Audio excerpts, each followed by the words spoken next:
ಪ್ರತಿಷ್ಠಿತ ಚಾಣಕ್ಯ ವಿಶ್ವವಿದ್ಯಾನಿಲಯದಲ್ಲಿ ದೇಗುಲ ನಿರ್ವಹಣೆಯ ಕುರಿತು ಅಂತಾರಾಷ್ಟ್ರೀಯ ಸಮ್ಮೇಳನ ನಡೆಯುತ್ತಿದೆ. ಬೆಂಗಳೂರು ಗ್ರಾಮಾಂತರ ಜಿಲ್ಲೆಯ ದೇವನಹಳ್ಳಿ ಹೊರವಲಯದಲ್ಲಿರುವ ಚಾಣಕ್ಯ ವಿಶ್ವವಿದ್ಯಾಲಯದಲ್ಲಿ ದೇಗುಲ ನಿರ್ವಹಣೆ ಐತಿಹಾಸಿಕ, ಕ್ರಿಯಾತ್ಮಕ ಹಾಗೂ ಭವಿಷ್ಯದ ದೃಷ್ಟಿಕೋನ ಎಂಬ ವಿಚಾರ ಸಂಕಿರಣವನ್ನು ಇಸ್ಕಾನ್ ಸಂಸ್ಥೆಯ ನಿರ್ದೇಶಕರಾದ ಗೌರಂಗ್ ದಾಸ್ ಪ್ರಭುರವರು ಉದ್ಘಾಟಿಸಿದರು.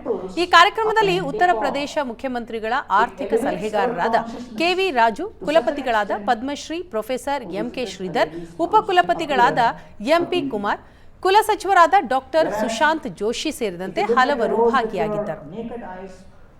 It will use the right lenses at the right moment. The building is small. I'm here at Chanakya University, who is organizing the International Conference on Temples Management, History, the Present and the Future Perspectives. It's a fascinating group of academicians and experts who have come together to explore deeply what kind of role temples are playing in citizens' lives in India. With a population of 1 billion Hindus, today the world has 31% Christians, 23% Muslims, 15% Hindus and 8.5% Buddhists. And with a country with 70,000 hospitals and almost 2 million temples, it's a very, very important ecosystem which needs to be explored. Temples or mandirs are like the hospitals for the mind, which create transformation spiritually, which create sustainability in society and also social impact around. So many industrial towns like Detroit, Pittsburgh and others have decayed economically because the industries for which they were famous for, they moved to other locations, as a result of which those cities which were centered around industries became irrelevant. But when a town is centered around a temple, temples don't change, temples don't move.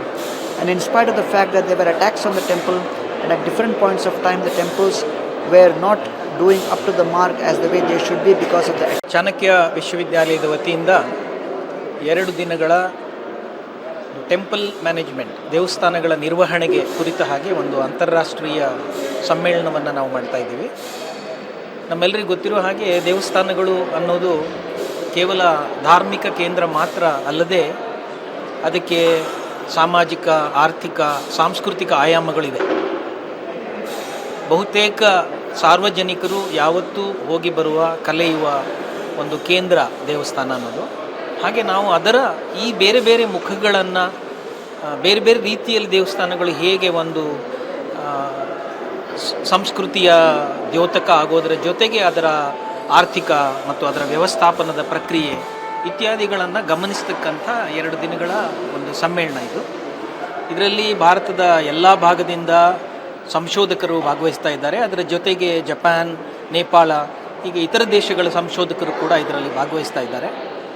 Chanakya ವಿಶ್ವವಿದ್ಯಾಲಯ ಕೇಂದ್ರೀಯ ಸಂಸ್ಕೃತ ವಿಶ್ವವಿದ್ಯಾಲಯ, ನಮ್ಮ ಕೇಂದ್ರ ಸರ್ಕಾರದ ಉನ್ನತ ಶಿಕ್ಷಣ ಇಲಾಖೆ, ಅದರ ಇಂಡಿಯನ್ ನಾಲೆಡ್ಜ್ ಸಿಸ್ಟಮ್ನ ವಿಭಾಗ ಮತ್ತು ಸ್ವಾಮಿನಾರಾಯಣ ಮೂಮೆಂಟ್, ಈ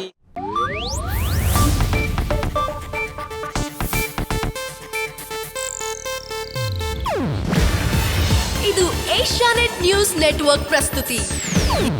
ನೀವು ನೋಡ್ತಿದ್ದೀರಾ ಏಷ್ಯಾನೆಟ್ ಸುವರ್ಣ ನ್ಯೂಸ್.